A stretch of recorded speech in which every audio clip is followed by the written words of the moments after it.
La doctora Lorena Piedra es nuestra primera entrevistada en esta jornada, especialista en inteligencia y seguridad, y vamos a hablar sobre las políticas que ha implementado el gobierno de Daniel Noboa y que de una u otra manera son criticadas por un grupo de asambleístas también en la legislatura. Doctora Piedra, buenos días y bienvenida. Buenos días, un saludo muy cariñoso a su distinguida audiencia y es un gusto tener el privilegio de estar con ustedes. Doctora Piedra, el juicio a la ministra del Interior, Mónica Palencia, tiene, entre otros argumentos, las críticas a propósito de su gestión al comandar las políticas de seguridad en el país. Desde su análisis y desde su experiencia, ¿qué ha hecho bien hasta ahora el gobierno en función de enfrentar a los grupos de delincuencia organizada y qué deudas todavía tiene? Muchas gracias, Carlos. Aquí tenemos un hecho puntual. En enero de a inicios, ¿no es cierto?, de este año, como consecuencia de los hechos que tuvieron lugar en Guayaquil, ¿cierto? En Y efecto. de niveles de violencia que no habíamos visto, se tomaron medidas de carácter extraordinario, entre las cuales se incluyó el tema de que Fuerzas Armadas ingresaran a los centros de privación de libertad a nivel nacional para tomar el control de los mismos, para, en una medida sin precedentes, detener el control de las organizaciones criminales en los centros de privación de libertad, beneficiando incluso los derechos humanos, ¿no es cierto?, de los otros detenidos, porque ¿qué es lo que teníamos en los centros de privación de libertad? Personas que han delinquido, ¿no es cierto?, que estaban cumpliendo su pena en su proceso de rehabilitación, pero que eran violentadas, extorsionadas, amenazadas y controladas por miembros de bandas criminales dentro de las mismas cárceles. Una medida que no tiene precedentes y que puso un punto aparte en la situación de seguridad de los centros de privación de libertad fue precisamente retomar el control estatal en estos, en los centros de privación de libertad.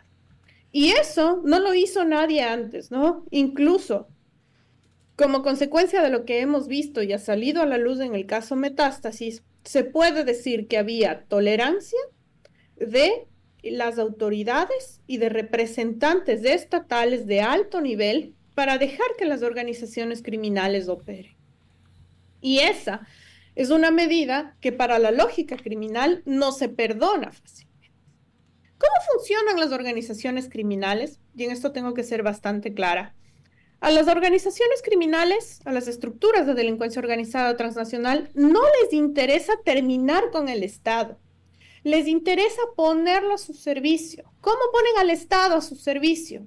Haciendo que las autoridades se hagan de la vista gorda y que sean permisivas para que les dejen operar. Con las medidas que se tomaron, ciertamente esto no está pasando. ¿Y qué es lo que hacen como contramedida? Activar, ¿no es cierto?, a personas a quienes les financian las campañas políticas, ¿sí? Y en el caso de RC5 y Rafael Correa, tenemos un antecedente bastante claro, y esto lo dijo Francisco Huerta, fue que Rafael Correa recibió financiamiento de las FARC para llegar a ser presidente de la República. Lo que hacen es activar, ¿no es cierto?, a estas personas que están dentro de estas líneas, dentro de estos partidos, para lograr impedir el trabajo que les dificulta hacer su negocio.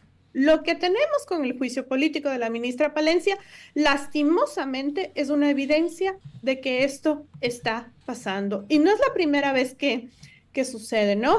Tenemos claramente el antecedente de el ex asambleísta Muentes, que ahora es prófugo de la justicia y que se dedicaba a hacer exactamente lo mismo con otros asambleístas En ese con punto, doctora Piedra, solo una Claro. precisión, está en la cárcel La Roca el ex asambleísta Muentes, pero en esa misma línea, aprovechando su participación Sí. en este espacio, hay críticas aún en materia de seguridad a algunas políticas y acciones del gobierno nacional, siendo propositivos de alguna manera, como entiende usted suele hacerlo. ¿Qué está faltando ejecutar Pero al Ministerio del yo Interior y al gobierno nacional?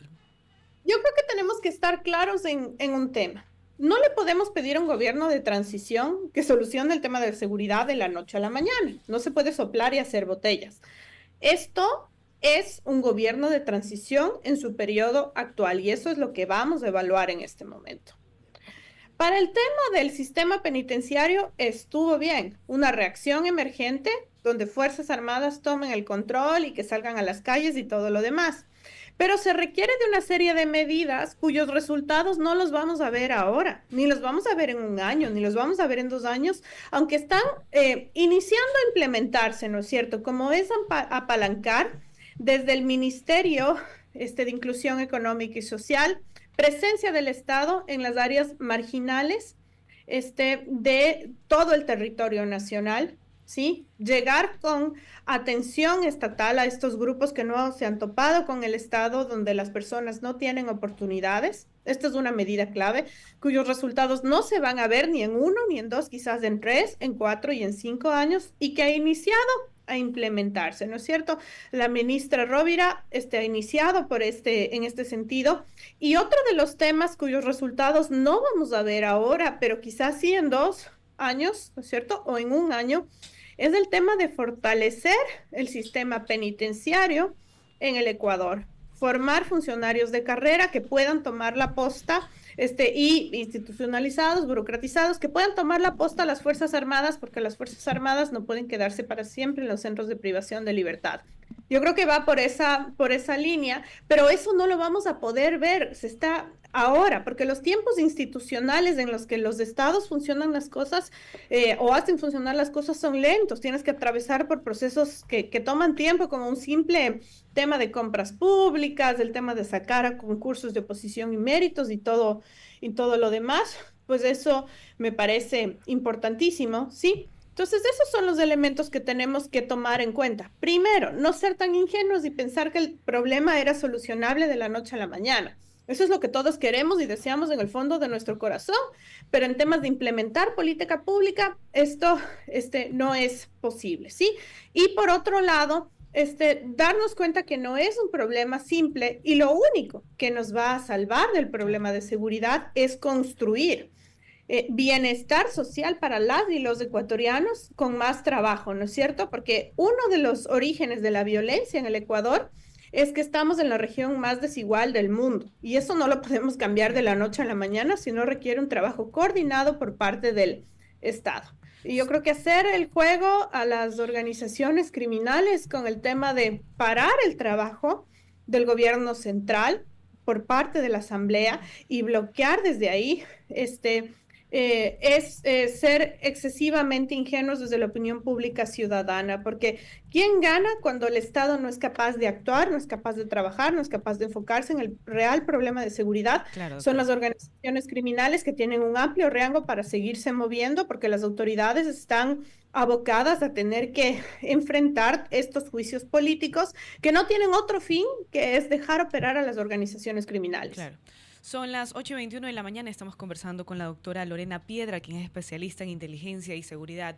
Doctora Priscila Jacome le saluda. En este sentido, entendemos que no es posible atribuirle a un gobierno de transición que solucione la situación de seguridad, obviamente que es un anhelo popular, pero en este sentido es constante el escuchar noticias y darlas a los oyentes, en este caso, el constante asesinato, el constante sicariato, el constante robo en las calles, y eso crea una sensación de desesperación en la población.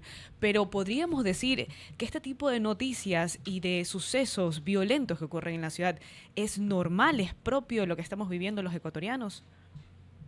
O sea, ciertamente vamos a tener como una parte lógica de atacar a las organizaciones criminales un recrudecimiento de la violencia. O sea, lo mismo ya sucedió en México, lo mismo sucedió en Colombia. No es que las organizaciones criminales dicen, bueno, atácame nomás y yo no tomo ninguna medida. Sí, Es estas decir, es cosas parte normal de un proceso en contra del crimen organizado. es lo que se puede esperar, ¿ya? Sin embargo, lo que necesitamos en situaciones como estas es que cada uno de los poderes del Estado haga su parte.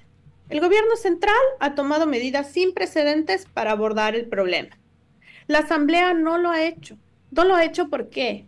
todavía no tenemos una ley específica de inteligencia, que está ya en el número de proyectos de ley de inteligencia, quizás por el quinto, desde el año que se aprobó la Ley de Seguridad Pública y del Estado, estamos a la espera de esto. Y como consecuencia de la negligencia de la Asamblea durante tantos años, no tenemos una ley que permita a miembros de la Policía Nacional infiltrarse en organizaciones criminales y prevenir efectivamente el delito. No tenemos eso.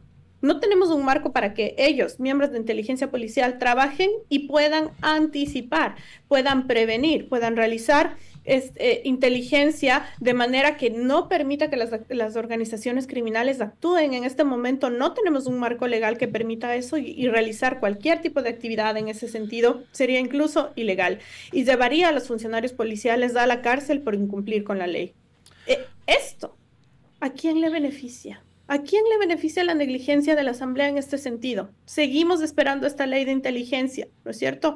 N cantidad de años. Y ellos siguen recibiendo su sueldo, siendo cómplices con su inacción en este campo que requiere acciones de tipo urgentes. Yo sí digo, están preocupados del día del bizcocho, del día de la empanada, del reconocimiento a la cantante A, B o Z, y en impedir el trabajo del gobierno central, mientras por otro lado, con su inacción, no toman medidas sobre los ámbitos centrales que requiere el Estado ecuatoriano para mejorar todo el tema de seguridad. Queremos agradecer a la doctora Lorena Piedra, especialista en inteligencia y seguridad, analizando aquí con nosotros en la mesa de Así Amaneció las situaciones en torno a la seguridad y las políticas de seguridad en el país adoptadas por el gobierno y también las implicaciones políticas que se dan en torno al enjuiciamiento a la ministra del Interior, Mónica Palencia. Son las 8 de la mañana y 24 minutos.